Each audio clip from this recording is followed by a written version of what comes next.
गाजलेल्या कथित लव्ह जिहाद प्रकरणात मोठी घडामोड समोर आली असून न्यायालयाने मराठी समजत नसल्याच्या कारणावरून तिन्ही आरोपींना जामीन मंजूर केलाय।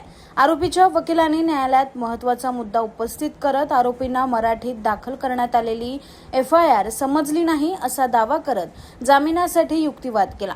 यावर सरकारी पक्षाने जोरदार आक्षेप घेत आरोपीचा जन्म आणि शिक्षण उल्हासनगरमध्ये झाल्याने त्यांना मराठी भाषा व्यवस्थित समजते असा दावा न्यायालयात केला आहे।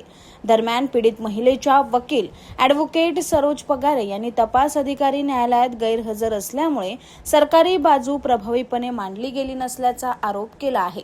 आरोपींना PR बॉन्डवर जामीन मिळाल्यानंतर आता वरच्या न्यायालयात जाऊन कठोर कारवाईसाठी अर्ज करणार असल्याची माहितीही ॲडव्होकेट पगारे यांनी दिली।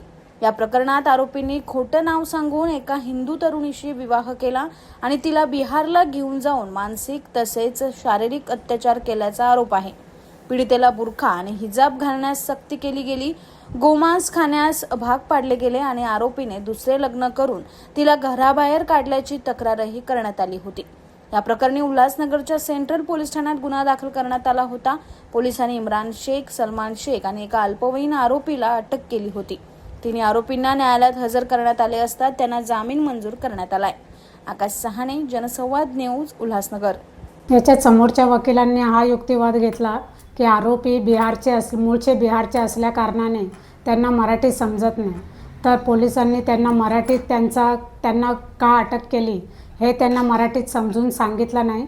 त्याच्यामुळे त्यांना ते समजवणं गरजेचं होतं। संविधानाच्या 22 नुसार त्यांना ही माहिती देणे बंधनकारक होतं की त्यांना का अटक केली।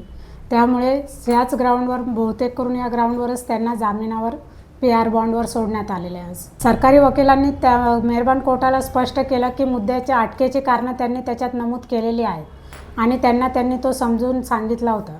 पण जेव्हा आरोपीला विचारलं तुम्हाला माहिती आहे का, तर आरोपी बोलले आम्हाला का अटक केली याचं कारण आम्हाला माहीत नाही।